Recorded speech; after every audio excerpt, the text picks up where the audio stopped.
But let's start with Everton. Now, I'm going to try to explain this quite simply, as best I can. The Premier League have these rules called PSR, Profit and Sustainability Rules. Yeah. And essentially, they govern how much money you can lose over a 3-year period.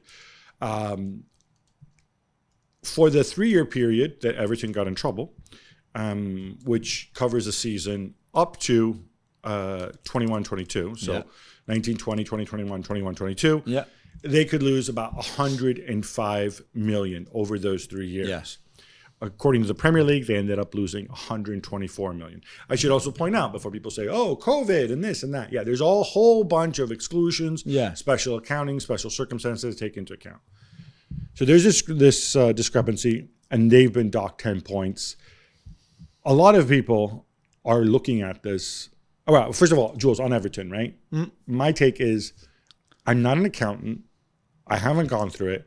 I am in no position to say whether they breached or not, on how much they breached for. I don't think anybody Well, is, they clearly did. They went over the limit that they could have. They're arguing that in their accounts, they calculated that they only went over for 8 million, not 20 million. Right. So they're over, right? So that part's not in dispute. Which I think they agreed. I think they've accepted and they've acknowledged. Right. But they're appealing against the 10 points. Yeah, they think this is too severe, too harsh for the breach that they've had. Whether it's 8 million or 20 million, they consider the 10-point deduction, which is the heaviest we've ever seen in Premier League history. For example, when Portsmouth went bankrupt, so that's not when they overspent. They went bankrupt, Portsmouth. I mean, they became insolvent. Yeah, they got a 9 points deduction. But again, I think that was a long time ago.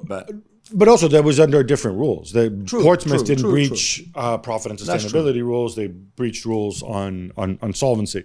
So I think we have to remind ourselves that there's these new rules. Yeah. They're in effect. In the case of Everton, we can get into it a little bit more, but certainly one thing the Premier League are briefing is that, because obviously the calculation's over 3 years, so you kind of can project ahead. You can kind of estimate which way you're going. Yeah.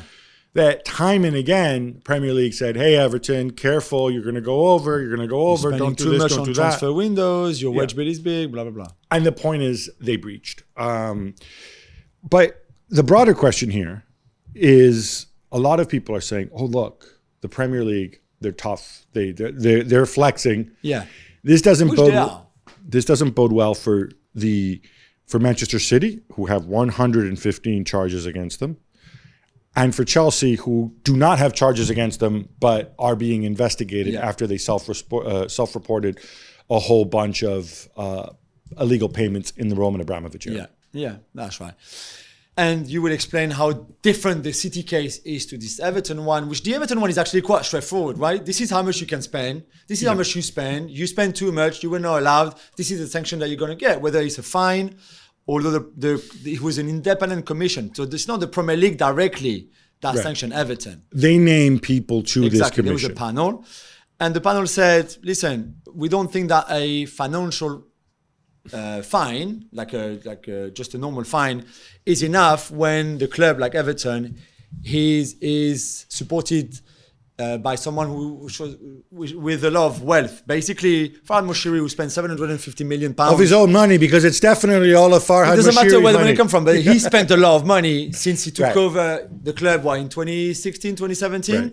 And they're saying, like, if we just give you a normal fine, this is not enough. Hence the point deduction. The problem I have with that is you kind of go down a rabbit hole, because the 10-point deduction as well, if you say, well, we don't want to fine him because you have a rich owner and he can pay it. Okay, fine. Yeah. But let's say Arsenal had violated these rules. Let's say Arsenal had been fined, had been docked 10 million last season, right? When it would have made a difference, 10 points. They would have just dropped from second to fourth. They'd still be in the Champions League. The only thing that would have changed to them is they would have made a little bit less money off the TV contract. And there's another question, there's another point here, which, by the way, is why Leeds, Southampton, Leicester City are threatening to sue the Premier League, is saying, wait a minute, like, what about us? We're the aggrieved party. They overspent in the year that they were competing against us and that we went down. Yeah. So I think they have a strong case there. I don't quite know how the Premier League writing the rules, I think they've opened, I think it's really good that there's more oversight, but I think it's going to be difficult to navigate the rules. All right, Jules, so As promised, I want to explain why I think the City and Chelsea cases are completely different. Yeah. And why we shouldn't see this 10-point as some kind of bellwether, right? It's not. But you agree that it looks like the Premier League are flexing, and they're saying like, hang on, whoever is going to mess up with the rules, we're going to be really tough. Yeah. So, okay, well, let's take a step back. This is a big departure. So Richard Masters, so far, since taking over, we kind of thought of him as, he was a salesman, he was a commercial guy. If you look at him, he kind of, as my friend puts it, he has like the footballer's haircut, even though he's a man in his 40s, I think. I would think so, maybe, if not more. And he was seen as, because he followed Richard Scudamore, who was viewed as, the absolute genius, built up the Premier League. I think a lot of people viewed Richard Masters as kind of lightweight. He didn't speak often. He didn't say much what he did. But I think it's very obvious that under Scudamore, the attitude of the Premier League is like, hey, if your money's green, you can show up. You can buy into it. We're going to be a very, very light touch in terms of regulation, right? That's why Roman Abramovich, Thaksin Shinawatra, all these guys come in, they buy into the Premier League.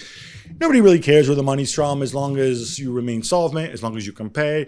Here come the Glazers. Look, they're going to do a leveraged buyout and load up this iconic club, Manchester United, with an enormous amount of debt. And by the way, I'm just going to explain this quickly for those who still don't understand what they did. The Glazers got a bank to loan them a bunch of money so that they could buy Manchester United. And then they shifted that debt from themselves onto Manchester United, which is normal in private equity, less so in football, right?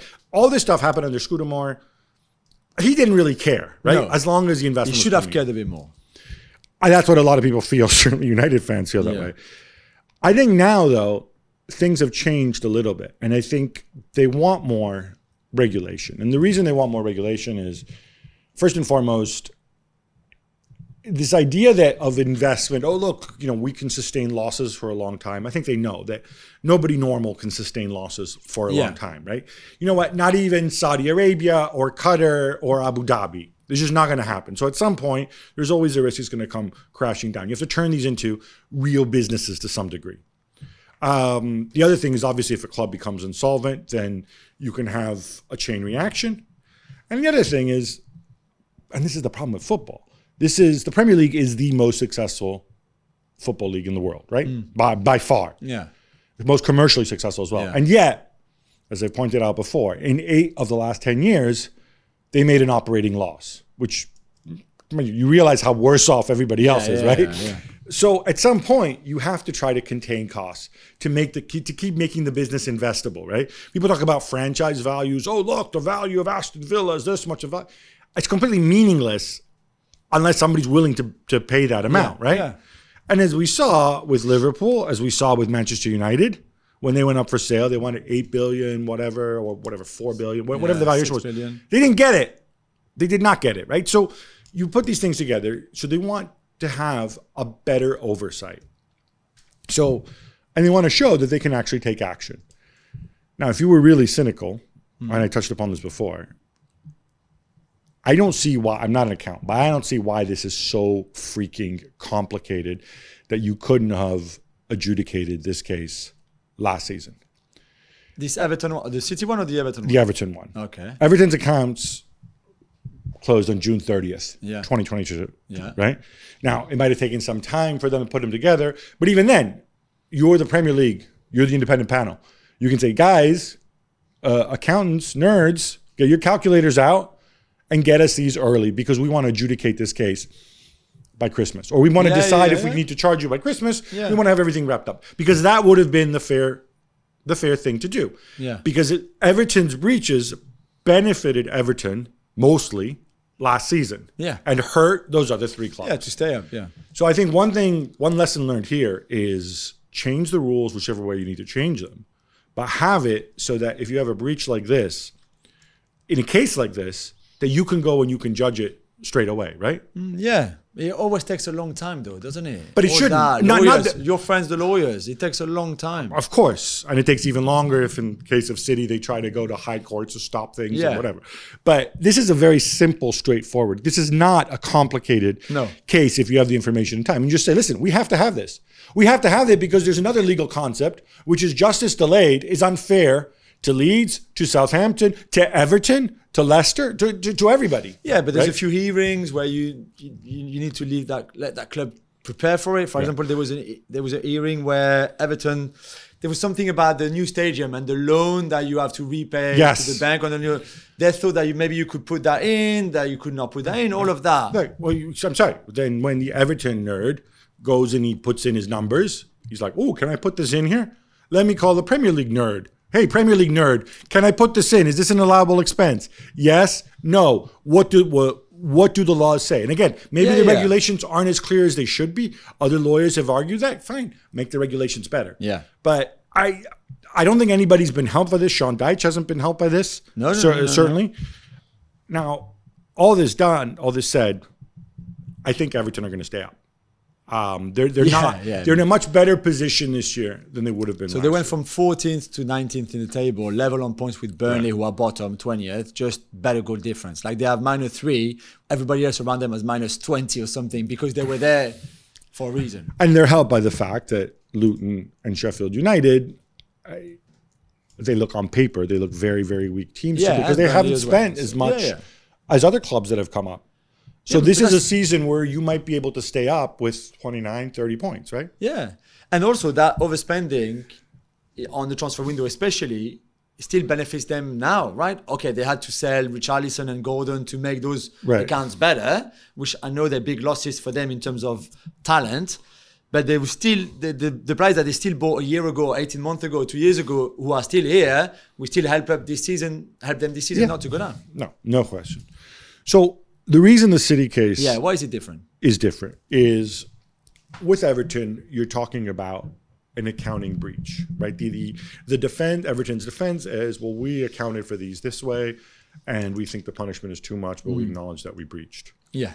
With Manchester City, these charges relate to mostly those charges that got Manchester City banned for 2 years by UEFA. Yeah. And then of course that ban was overturned by CAS, who found that some of those charges were not proven and some of those charges were time barred. Now these charges are not time barred in the Premier League, which means there is no statute of limitation. So even if you committed a crime in 1932, then you're liable for it, right? So that means that we're in uncharted territory legally.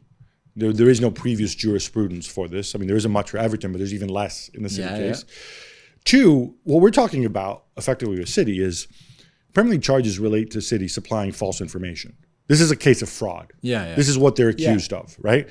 If you can prove that, you're proving that you're cheating. You're not saying, "Oh, let me put this cost in this accounting column," right? And see if the tax people agree with it or if the auditors agree with it. We're talking about, let me lie about this. Let me go and secretly make a payment without reporting it. Ha ha ha. Let me go and get money secretly from Abu Dhabi and pretend that this is what they're accused of. This is what you have to prove, which is a very serious charge. But if that's proven, it's worse than what Everton did, right?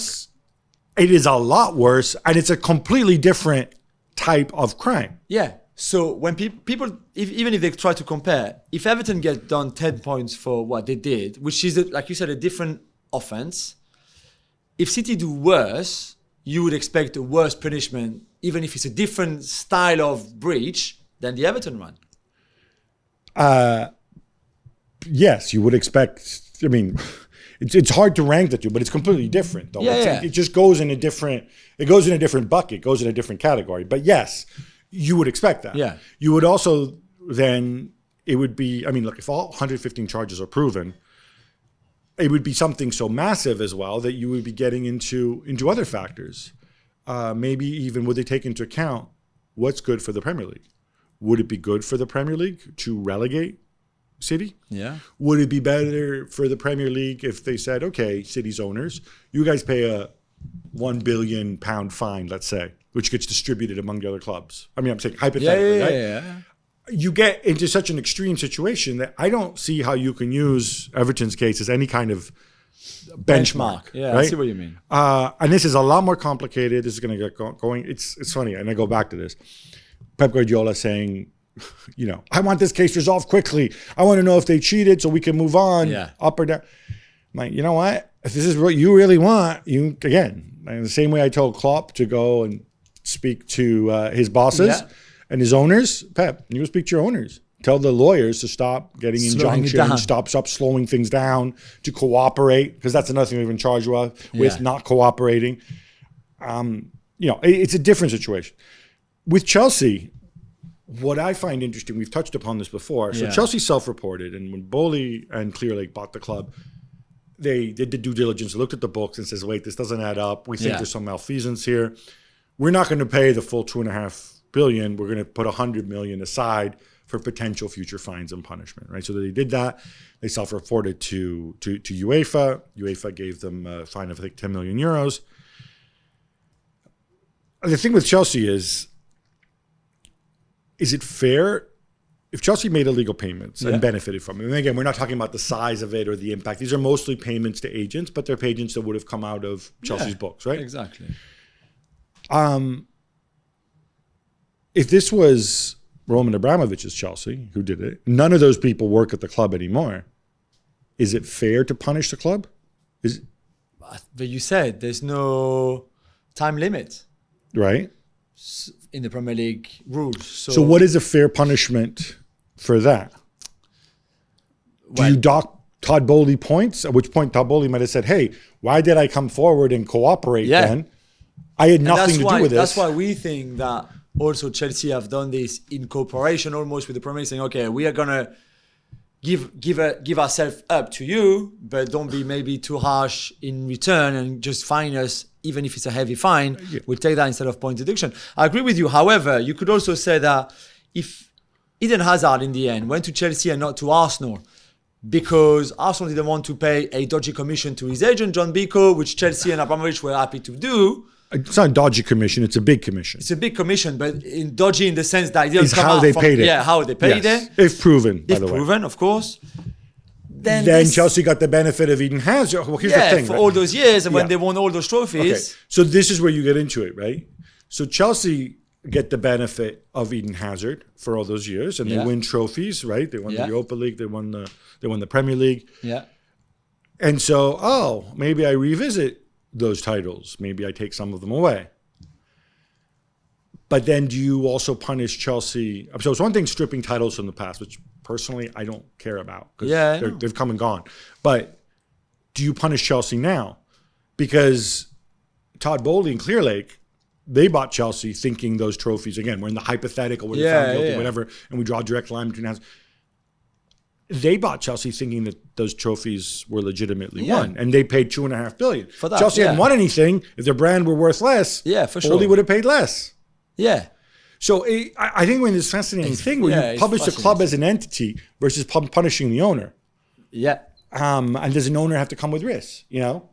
I know. It's a good debate. It's honestly, this is, you know, my views on lawyers. This is a legal cluster mess. What I do know is legal scholars are going to have a lot of fun debating this, and lawyers will be racking up those billable hours.